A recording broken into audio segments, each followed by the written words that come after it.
Hello and welcome to Neogi IAS test number 29 में आप सबका स्वागत है। होपफुली आप लोगों ने अटेम्प्ट तो कर लिया होगा। अब देखते हैं इस पूरी वीडियो एक्सप्लेनेशन के अंदर जो क्वेश्चंस आपको मिले क्या आपने वो सही तरीके से किए। डिटेल एक्सप्लेन भी करता जाऊंगा, साथ साथ में आप अपना कॉपी और पेन साथ में रखें और जो आपने अटेम्प्ट किया है वो भी साथ में रखें। सबसे पहले देखें तो हमारे पास जो पहला क्वेश्चन था that was regarding the Dholavira, और आपको याद होगा हड़प्पा की सबसे इंपॉर्टेंट साइट में से एक साइट। पहले आप इसको क्लिक कर लीजिए। तो यहाँ पे हम डोलावीरा के बारे में बात करेंगे। आप सब जानते हैं कि हड़प्पन सिविलाइजेशन में बहुत बड़ा रोल प्ले किया।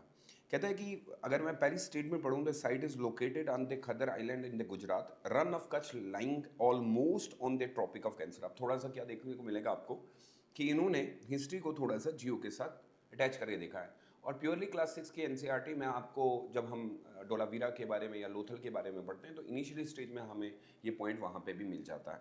पॉइंट नंबर 2 कहता है कि डोलावीरा जो है वो एक अर्बन डिज़ाइन डिस्प्ले करता है और साथ में ही ये 3 टायर डिवीजन यानी सिटाडेल, मिडल टाउन और लोअर टाउन बड़ा यूनिक सा है। अगर आपको पता होगा तो पूरी हड़प्पा के अंदर एक ही शहर है जो 3 हिस्सों में डिवाइड है, वरना ऑलमोस्ट हड़प्पा के सिर्फ शहर 2 हिस्सों में डिवाइड होते हैं।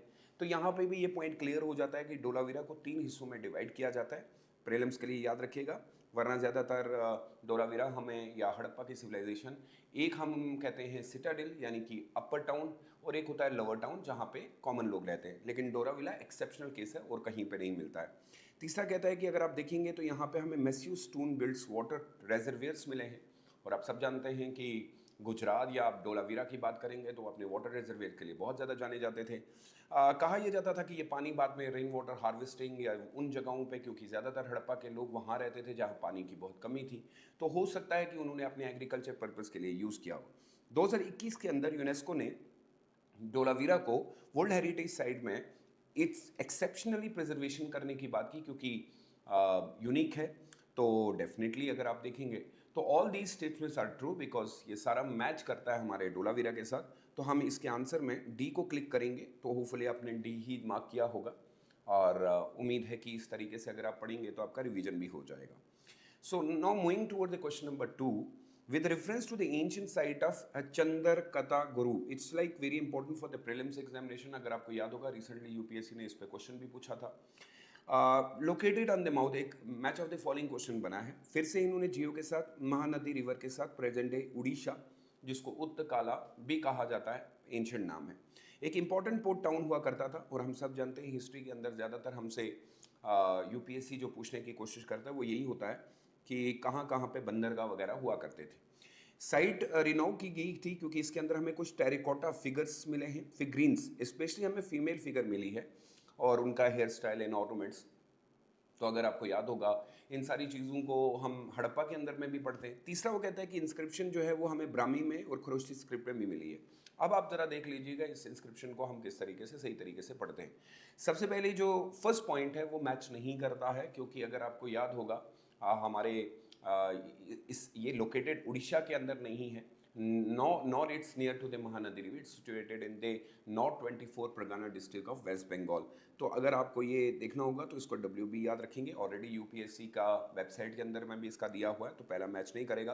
Point number 2 and point number 3 is correct because काफ़ी सारी हमें फीमेल फिगरेंस वगैरह मिली है, हेयर स्टाइल के बारे में भी जाना जाता है। एंड आर्कोलॉजिकल है फॉन्ट इंस्क्रिप्शन काफ़ी सारे जिसमें ब्राह्मी और खरोष्टी स्क्रिप्ट का इस्तेमाल किया गया है सील्स के ऊपर, पोट्री के ऊपर, और वो ये दिखाता है कि शायद इनके ट्रेड लिंक जो है नॉर्थ वेस्ट के साथ या सेंट्रल एशिया के साथ हो सकते हैं, क्योंकि खरोष्टी का इस्तेमाल अशोका ने भी किया है। और इससे ये समझ में आता है कि it indicate the multilingual literacy, जो पढ़े लिखे लोग थे वो बहुत अलग अलग लैंग्वेज के बारे में जानते थे। So the right answer is only 2 and 3, so make sure that the right answer is B. Now moving toward the question number 3, that is consider the following tradition art form of the India. क्या आप भारत के art कला को जानते हैं? अब कला का मतलब ये होता है अलग अलग भारत के अंदर लोग रहते हैं तो वो अलग अलग तरीके से चीज़ों को डिफाइन करते हैं। चौका पुरना, रिचुअलिस्टिक स्क्वायर पैटर्न ड्रॉ किया जाता है फ्लोर के ऊपर, और ये ओकेजन ज़्यादातर पंजाब एंड उत्तर प्रदेश में मनाया जाता है। अगर आपको याद होगा तो इस तरीके के मोटिव्स हम लोगों को रिच फ्लोरल चौक या कलर्ड पाउडर का इस्तेमाल करते हैं। स्क्वायर की बात यहाँ पे की जाती है तो हमें काफ़ी सारे इंडिया के इतिहास में भी इस तरीके की चीज़ें मिली हैं जहाँ लोग अपने ट्रेडिशन को वेरीफाई करने के लिए अलग अलग चीज़ों का इस्तेमाल करते हैं, जिसमें लोटस, जियोमेट्रिकल, फ्लोरल मोटिव्स जो बुद्ध के ऊपर भी हमें देखने को मिले। ये एक वेलकम और डिवाइनिंग प्रेजेंस हो सकता है, यानी दिवाली पे, करवा चौथ के ऊपर, ये काफ़ी सारी चीज़ें ऐसी हैं भारत के अंदर जो मनाई जाती हैं, और रंगोली टाइप का जो कंसेप्ट है उस तरीके से। एक और पॉइंट दिया गया है, संथियाज ए डेकोरेटिव फ्लोर होता है जो कि गुजरात के अंदर बनाया जाता है, यानी गुजरात के लिए लेसर नोन है, ज़्यादातर इतना फेमस नहीं है, लेकिन क्योंकि आप गुजरात न्यूज़ में है तो आपको पता होगा, गरबा उनका इस बार रिसेंटली न्यूज़ में भी था तो उसके ऊपर बताया गया है। उसके बाद आप देखेंगे तो ये इन्वायरमेंटल हार्मोनी और बहुत ही बैलेंस करता है। Jonti, a symbolic white line float design created in Odisha during the religion and festival occasion. Yes, of course, it's true. It's also known as a Jyoti Achitta. It's an Odisha tradition flown a typical drawing using with a rice paste and the chalk powder. एक और word use किया गया है, साजी, a form of embroidery practice by the tribal women in Madhya Pradesh, which is not correct. It is famous in the Uttar Pradesh rather than in the region called Virdan and the Mathura regions, which was very famous during the period of the Kanishka. So, however, since this statement is wrongly described, it's embroidery, it's incorrect. Hence, statement is 4 is incorrect. Therefore, the correct answer will be 1, 2, and 3. The upper 3 are the correct answer. Now consider the following statement regarding the Bodhisattva is a tradition of the Mahayana Buddhism. Of course, it's true because you know all that. There are two types of Buddhism in India. One is known as Hinayana Buddhism and second is known as Mahayana Buddhism. As far as Hinayana is concerned, they believe that the Buddha is not a god. Buddha is only a teacher. Means Buddha is a teacher. And for them, they are not doing the idol worship. That simply means they are against the idol worship according to them. Just we need to motivate ourselves, need to go for the meditation, and itself they believe that there is only one way to get a salvation, that is your inner souls. You have to do your karma and all the solution will get only जब एक हिनयान के अंदर एक बंदा अपने कर्म सही करेगा तो डेफिनेटली उसको वो सारी चीज़ें मिलेंगी. Whereas Mahayan, according to the Mahayan, उनके हिसाब से there is a bodhisattvas. What is bodhisattva? It's called a teacher. In ancient history we called as a teacher. Teacher ही होगा जो आपको निर्वाण दिला सकता है. तो यहाँ पे टीचर है, यहाँ पे टीचर नहीं होता. और याद रखिएगा, they use Sanskrit language and they themselves called as the greater vehicle and they call the lesser vehicle. So here is a question that the Bodhisattva tradition is the Mayan Buddhism. Of course, this is true. Samanta Bhadra represent the embodiment of vow, ethical conduct and the practice of its own shown the mount of 6 tusked white elephant symbolizing the mental purity. अगर आपको याद होगा तो this is literally meaning a universally, because Buddha himself talk about lot of about the universal truth. Is one of the most revived bodhisattvas in Mahayana, symbolizing the moral discipline for not for ourselves but for the entire country. दूसरे लोगों के लिए आप कैसे काम करते हैं. Avalokiteshvara is also the part of the Bodhisattva. No, Avalokiteshvara symbolizes the transcendent wisdom. Is frequently depicted wielding the flaming sword. एक दिखाया जाता है to display the ignorance, which is not correct. Gunya it is in China, Chenrezi in Tibet. We have a different bodhisattvas of infinite. तो ये second statement correct नहीं होगी. Manjushri is associated with the compassion. Action is often depicted with multiple arms to aid all the being of civilization. तो it is also not correct because the Manjushri is a bodhisattva of wisdom, जिसको हम प्रज्ञाना या प्रजाना भी कहते हैं, not of compassion actions. So the only statement is true here. It's only one, not the rest of. Now question number 5 is with reference to the Jain lineage during the Rashtrakuta. आपको याद होगा Jainism में सबसे ज़्यादा अगर किसी ने फायदा दिया था वो राष्ट्रकूटा थे. Adi Purana, composed in the Sanskrit, narrated the life of a spiritual achievement of the first Tirthankar, Rishabhadeva and his son Bharata and Baahubali. अगर आपको याद होगा तो ये फाउंडर भी बने थे, क्योंकि इनकी जानकारी हमें पुराणों से ही मिलती है और कहीं से मिलती नहीं है. ऑल दो कि जैनिज्म को जो फॉलो किया जाता है वो महावीर की वजह से कहा जाता है. तो the first statement is true. This text is a profound expansion of the Jain cosmology. It is a detailed information of the ethics, the doctrine of karma, the victory, the non-violence. तो सारी से तो first statement is true that the आदि पुराना बहुत ज़्यादा important है in terms of a Jain literature. The Mahapurana, written by Amogha Varsha first, he served as the continuation expansion of the Adi Purana, which is not correct. Mahapurana was not written by Amogha even though Amogha was himself was a great writer, but it was written by a Gunna Bhadra, who was the spiritual preceptor of a King Krishna II at a later Rashtrakuta ruler. So ये याद रखिएगा, ये दोनों नाम बहुत important है, और UPSC इसके बारे में पूछ चुका है. So the statement 2 is incorrect. The Adi Purana was later adapted into the Kannada by the poet Pama. We have a three main, अगर आपको याद होगा राष्ट्रकूटा के टाइम पे सबसे फेमस हुए थे पापा Poona. These are the great gems of the Kannada literature. So yes, of course, the statement number 3 is correct. Adi Purana was later rooted in the Kannada by Pampa, the court poet of the Chalukyans, King Arikishra II around the 10th century CE.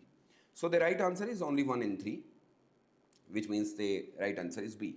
Moving toward the medieval history, during the Akbar के time पे काफ़ी सारे land revenue assessment उठाए गए, काफ़ी सारी चीज़ों को चेंज किया गया, और तो यहाँ पे हमें एक बात पता चली थी, एक एडमिनिस्ट्रेशन के तौर पे उन्होंने Ghalla Bakhshi system was based on the crop sharing in which the actual produce was divided between the cultivator in the state, यानी कि 2 हिस्सों में डिवाइड किया जाता था आफ्टर हार्वेस्ट. ये एक बहुत अच्छा सिस्टम उसने अप्लाई किया था. यानी ये चीज़ ये दिखाता है कि जितना माल निकलेगा उसमें डिवाइड करेंगे. ऐसा नहीं होगा कि पहले से ही फिक्स कर दिया जाएगा, जो ब्रिटिशर्स टाइम के टाइम था. और दूसरा होता है Nasaq system involve estimating the revenue demand based on the previous. पीछे हम चेक करेंगे कि क्या वो सही था. मान लीजिए कि 10 साल में कितना निकला है, उसके आधार पर आपको टैक्स इम्पोज कर दिया जाएगा इंस्टेड ऑफ मेजरिंग लैंड. क्योंकि अब यहाँ पे मेजर लैंड नहीं होगी, क्योंकि कहा जाता है कि अकबर के टाइम पे लैंड को मेजर करना बहुत मुश्किल होता था. तो फिर हमने एक और स्टेप उठाया कि भाई ये काम करिए, इसके थ्रू एक काम कर दिए, पीछे आपने कितना. तो हमारे पास बहुत सारी अलग अलग लैंड भी हुआ करती थी, जिसको हम पोलाज लैंड कहते हैं, जो कल्टिवेटेड हर साल होती थी. प्रोती, जिसको फॉलो लैंड भी कहा जाता है, साल में 2 ईयर्स में एक बार. छाछर लैंड जो लेफ्ट कर दी जाती थी 3 to 4 ईयर, और सबसे खराब होती थी बंजर लैंड जो uncultivated for long. So depend करता था आप किस लैंड पे हो, अकॉर्डिंग टू दैट आपके ऊपर टैक्स इम्पोज होगा. Dahsala system simply means for the period of 10 year. बाद में इसको चेंज भी किया गया था अंडर टोडरमल. उन्होंने लैंड रेवेन्यू के एवरेज दिखाया कि 10 साल तक इतना निकलेगा. Therefore, all this system of Gala Bakshi ho, Naska ho या Dashala were prevalent during the Akbar time. So all 3 are correct. Moving toward the question number 7 with reference to the coinage of the Indo-Greek ruler ancient India, consider the following.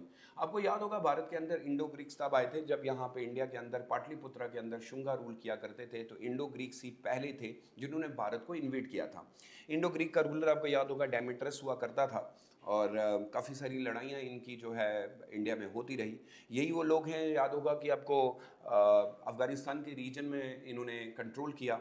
अब ये कहता है कि Indo Greek were the earliest Indian ruler to issue the coin bearing identify portraits of the king. Of course सबको याद होगा ये पहले बंदे हैं, और गोल्ड कॉइन देने वाले भी पहले बंदे यही हैं. It is clearly mention in the RS Sharma. फिर कहता है कि सम कुछ इंडो ग्रीक्स कॉइन डिस्प्ले करती हैं Indian deities Vasudeva Krishna Balarama and side the Greek, यानी कि वो अपने भगवानों को भी दिखाते थे. ऑफकोर्स मैंने इससे पहले भी बताया है कि उनकी चाल ये थी कि इंडिया के गॉड और गॉडेसेस को भी दिखाएंगे, प्लस अपने ग्रीक गॉडेसेस को भी दिखाएंगे. तो इससे क्या होगा कि भारत के लोगों को ये लगेगा कि शायद हम उनसे मोहब्बत भी करते हैं. और यही समय था जब हेलेनिस्टिक अप्रोच भी इंडिया के अंदर आ गई. सिक्कों की बात करें तो Indo Greeks were inscribed bilingual script. Greek और ब्राह्मी दोनों का यूज़ करते थे, तो करना ज़रूरी था, क्योंकि फिर इंडिया के लोगों को कैसे समझ में आ जाता. तो ये तीनों स्टेटमेंट सही होंगी, 1 and 2 and 3. Moving towards with reference to the ancient temple Bihar, consider the following statement. अब यहाँ पे आपको सीधा बिहार की ओर चले जाना है, और वहाँ पे क्या क्या हुआ है और टेम्पल्स के ऊपर UPSC पूछता है. विष्णुपारा टेम्पल एट गया, जिसको बिहार कहते हैं, बहुत फेमस जगह है, क्योंकि अगर आपको याद होगा तो बुद्ध के बारे में यहीं पे हमें काफ़ी सारी डिटेल मिलती है.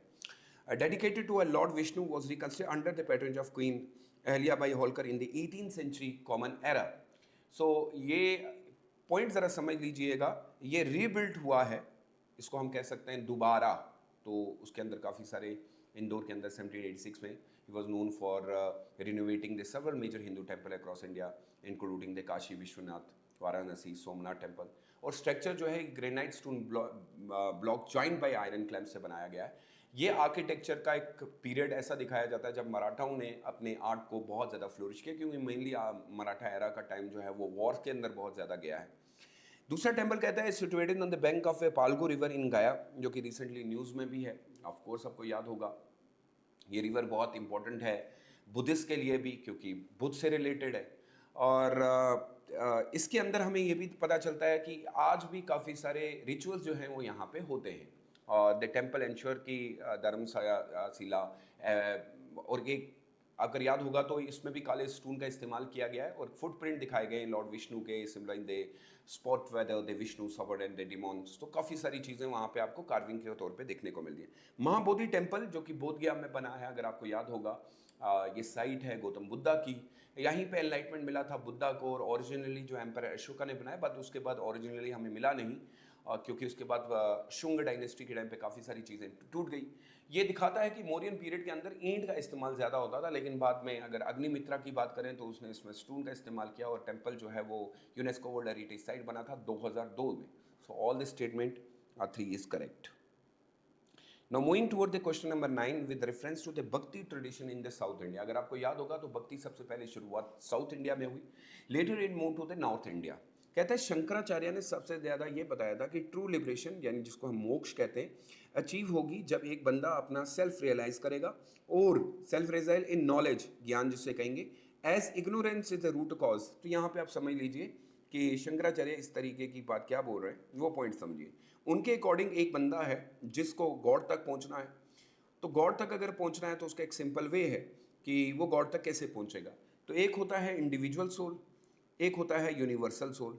तो इसके बीच की बात जो करते हैं कि यूनिवर्सल सोल तक जाने के बंदा किस तरीके से जा सकता है, तो उसके लिए क्योंकि फिलॉसफी है उनकी, वो ये मानते हैं कि अगर एक बंदे को ऐसे वहाँ जाना है, सबसे पहले वो क्या करे, अपना सेल्फ रियलाइजेशन करे। पहले उसको अपने आप को पहचानने की ज़रूरत है, तभी तो वो भगवान को पहचान पाएगा। दूसरा, उसके लिए उसको नॉलेज की ज़रूरत है।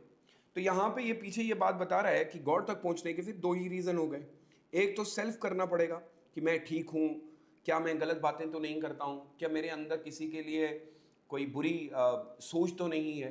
तो सेल्फ जितना बोलता जाएगा उतना वो क्लियर होगा। जिस दिन उसको सेल्फ की रियलाइजेशन होगी तो वो क्या होगा, वो गॉड को पा लेगा। बट वो सेल्फ को पता कैसे करेगा? Through the knowledge. उसको नॉलेज नहीं है, वो अंधभक्त हो चुका है, वो कभी भी भगवान तक नहीं पहुंच पाएगा। उसके लिए ये बड़ी प्रॉब्लम है, उसको लिबरेशन कभी नहीं मिलेगी। तो यहाँ पे हमें 2 चीज़ें देखने को मिली, एक सेल्फ के बारे में और नॉलेज के बारे में ही।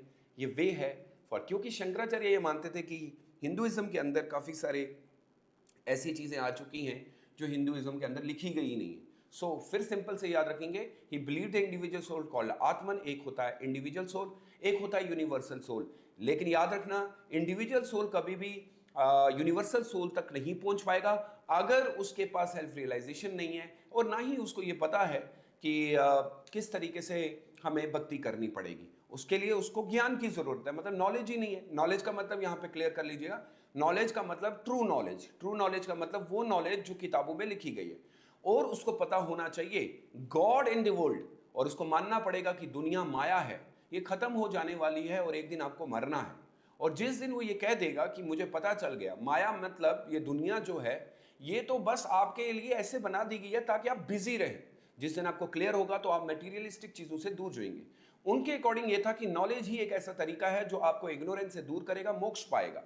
Shankaracharya did not deny the value of devotion. भक्ति को भी वो मानते हैं, बट वो ये कहते हैं भक्ति कब आती है इंसान के अंदर, जब वो प्यूरिफाइड होता है, उसका माइंड सही होगा, फिर वो अल्टीमेट ट्रुथ पे जाएगा। तो यहाँ पे ये क्लियर हो गया, इट्स अ कोर पार्ट। अब दूसरा अगर हम देखेंगे तो रामानुजाचार्य जी थोड़ा सा इसको बदलाव कर लेते हैं। वो मानते हैं yes of course there is a god, there is a individual soul, there is a god, but वो ये कहते हैं कि it is not mandatory to having a knowledge.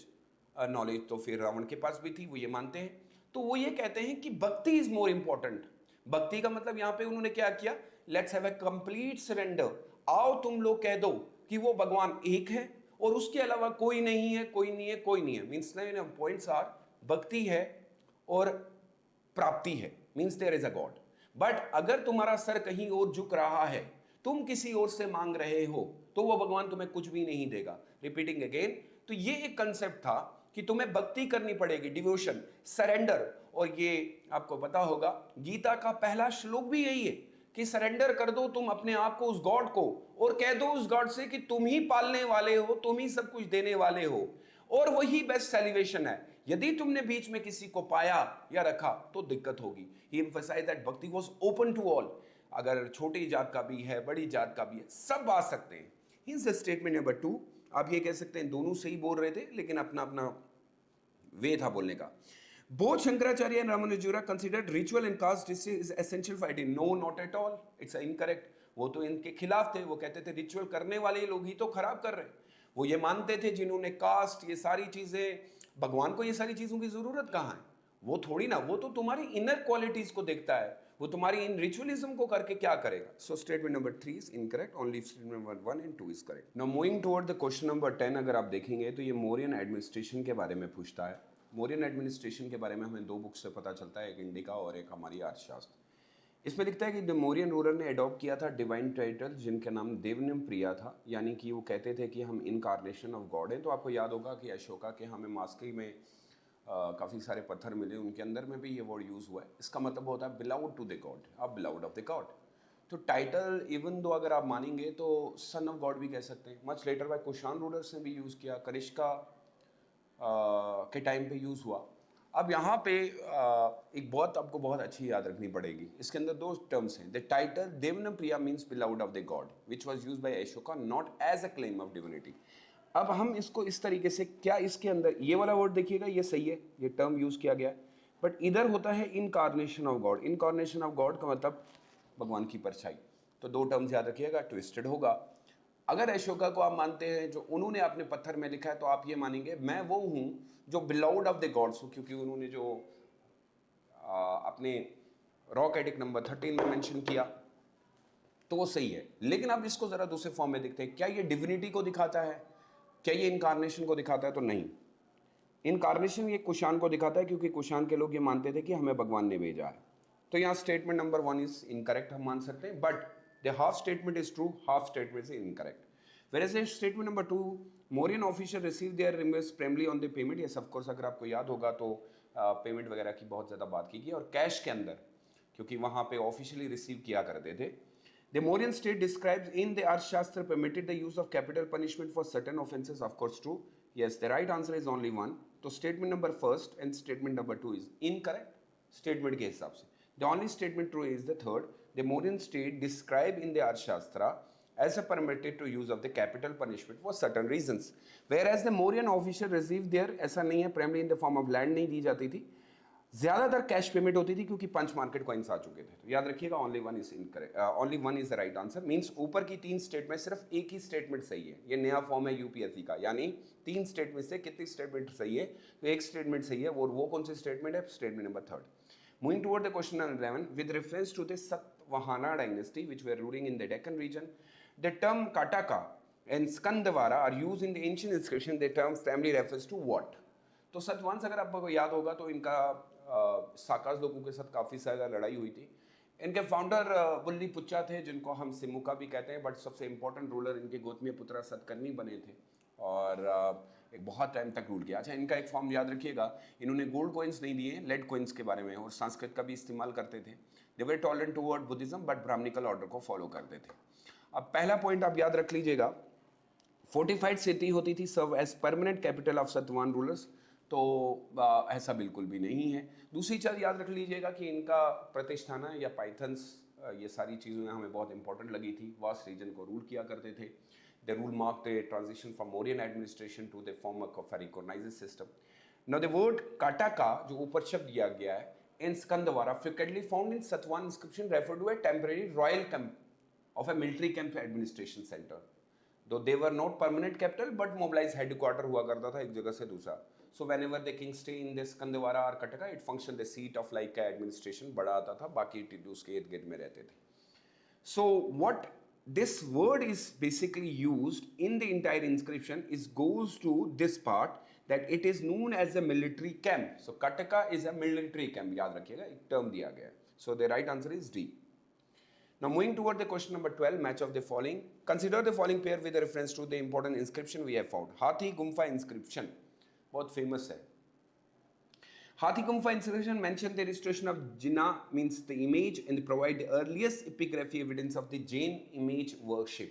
अब ये जो हमें मिलता है, it's a incorrect or correct? It's a correct because we have recently, अगर आपको याद होगा, इसके बारे में काफ़ी सारी बात भी। उदयगिरी, खंडगिरी, ये बहुत इंपॉर्टेंट है। और नियर भुवनेश्वर उड़ीसा के आदि उनका इंस्क्रिप्शन के अंदर हमें किंग खारावेला के बारे में पता चलता है। याद रखिएगा ये चेडी डायनेस्टी है, मेगा महागा वन डायनेस्टी से बिलोंग करते थे। It record the Kharavela military conquest, public work उनकी काफ़ी सारे, और कहा यह जाता है कि इनके समय में इन्होंने काफ़ी सारे जैनिज्म को प्रमोट भी किया था। और यही वजह है कि वहाँ से वो इमेज वर्शिप जो है स्टार्ट हुई थी जैनिज्म के अंदर।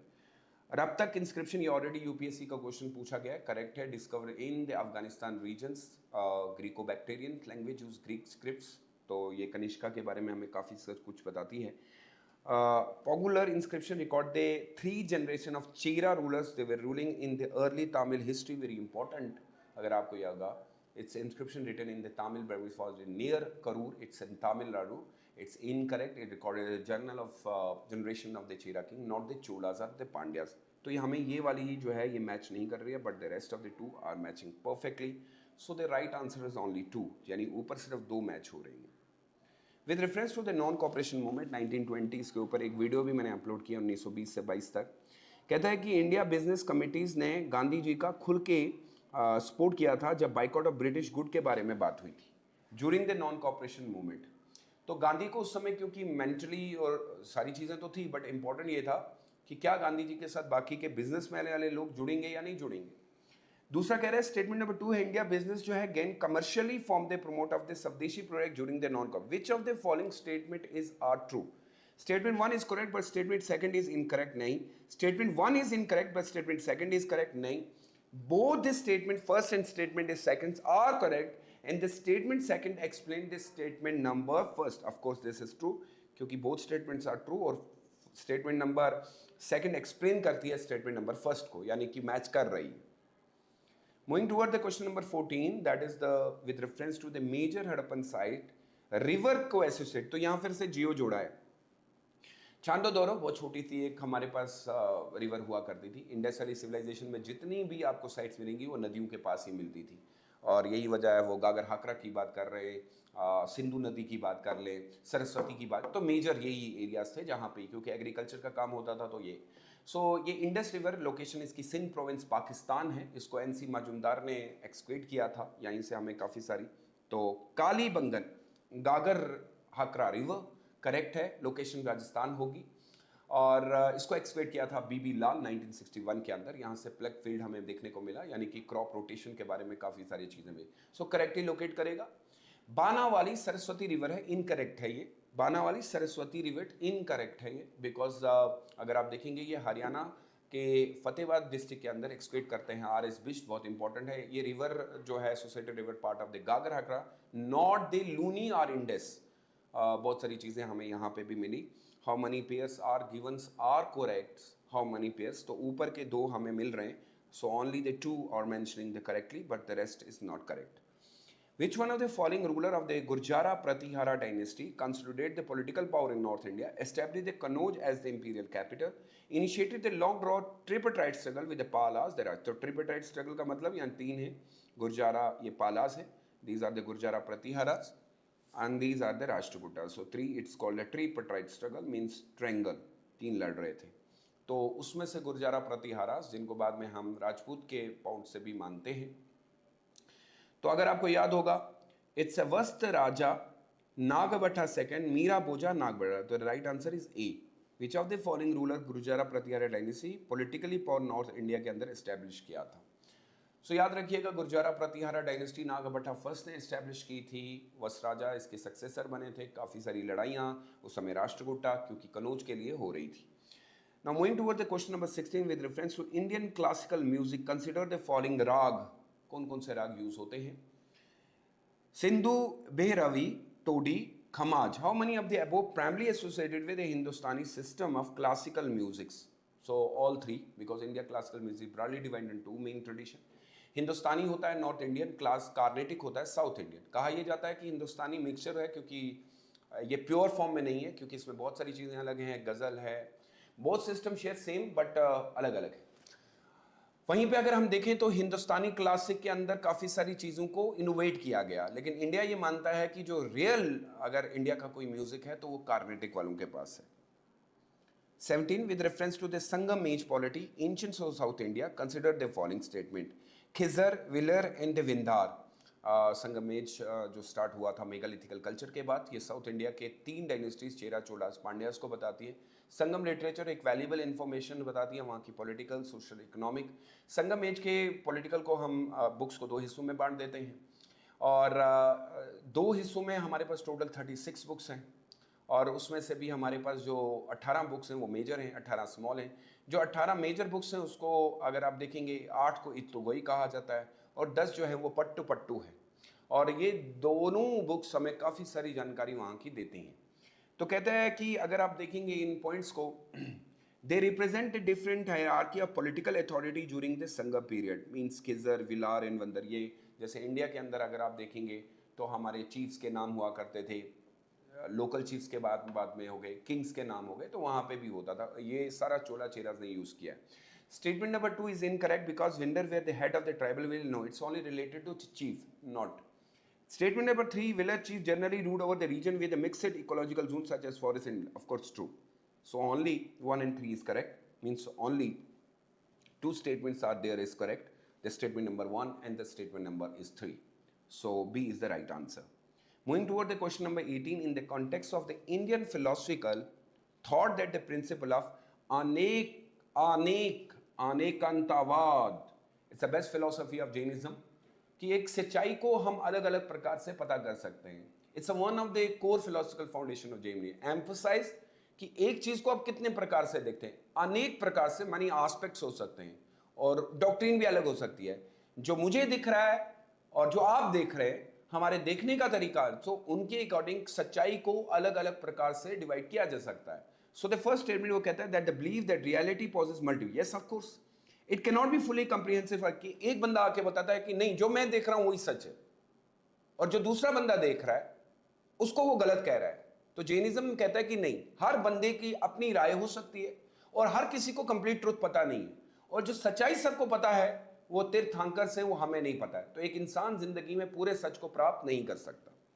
The idea that knowledge of truth is absolute and can be grasped only through the pure reasoning, incorrect, क्योंकि मैं पहले ही कह चुका हूं सच की प्राप्ति तीर्थंकर्स को है। The idea that truth is absolute can be known only through the reasoning, नहीं नहीं नहीं नहीं, ऐसा नहीं हो सकता। लॉजिकली एनालिटिकल मेथड से। Jainism on the other hand said that truth is relative और स्टैंड पॉइंट पे होता है, जिसको सत्यवाद कहते हैं। Thus no single reason claim complete authority. Means for example, मैं ये मानता हूं कि इस समय बाहर धूप है, और अगर आपको याद होगा एक हाथी की इंस्क्रिप्शन, हाथी के बारे में एक बड़ी अच्छी मैसेज दी जाती है। So hence this statement is incorrect, not correct, means हर एक इंसान अपने एंगल से जो देखता है वो उसके लिए सही होगा। They view the both material and spiritual substance are eternal but experienced differently by each individual. Correct है, हर एक इंसान अपने तरीके से दिखता है, जिसको जीवा यानी कि सोल कहा जाता है, and आजीवा मतलब मटेरियल मैटर, नॉन सोल्स होते हैं। So only the statement number 1 and the 3 are correct, means the right answer is C. Moving toward the question number 19, with reference to the Mauryan period architecture, consider the following. The place at Patliputra was largely constructed using perishable materials such as wood. मैंने अभी आपको कहा 2 चीज़ें use कर सकते हैं, एक ईंट का यूज़ किया है और एक लकड़ी का भी बहुत ज़्यादा यूज़ किया है। हमें रियल में तो वो सारी चीज़ें नहीं मिली, लेकिन हाँ ये कहा जाता है कि ये सारी चीज़ें मौर्यन एम्पायर ने अपने टाइम पे यूज़ की थी। और अगर आपको पैलेस वगैरह पाटलिपुत्रा में वो तो दिखे नहीं, लेकिन ग्रीक एम्बेसडर जैसे मेगास्थनीज ने काफ़ी सारी चीज़ें के बारे में बताया है। चंद्रगुप्ता के पैलेस के बारे में भी हमें वहीं से पता चला, और एक्मेनियन पैलेसेस के बारे में भी पता चलता है। दूसरी चीज़, अशोका का पिलर यूजली कार्व हुआ करते थे चूनर sandstone display high polish.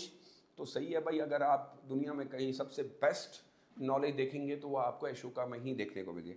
Ashoka के pillar was monolithical structure composed single block of stone, no not at all, the only statement are true of 1 and 2 is. Question number 20 में कहता है, it's situated the near Anantnag in Jammu and Kashmir, represent the finest example of early medieval temple architecture. यानी कि Jammu Kashmir, Anantnag is not in Jammu, it is in Kashmir, तो एक अलग district ही है, और वहाँ पे एक बहुत बड़ा मंदिर बनाया गया। Built under the rule of Karkota dynasty in the 18th century temple reflect day. और कौन सा टेम्पल बनाया गया है तो आपको ये भी याद रखना पड़ेगा, ये मार्टन सेन टेम्पल है, इसके ऊपर भी अभी बहुत सारी रिस्ट्रिक्शंस है एसआई के थ्रू, आप ऐसे ही जा नहीं सकते हैं। तो कारकोटा डायनेस्टी ने बनाया था, बिल्कुल। It is main shrine feature a pyramid roof elaborated the carving deities such a Vishnu, the Ganga, the Yamuna, the Surya and colonnaded the courtyard. Which of the following temple best above? It is Marton Sen temple. ये याद रखिएगा, ये अनंतनाग का सबसे famous temple में से एक temple है।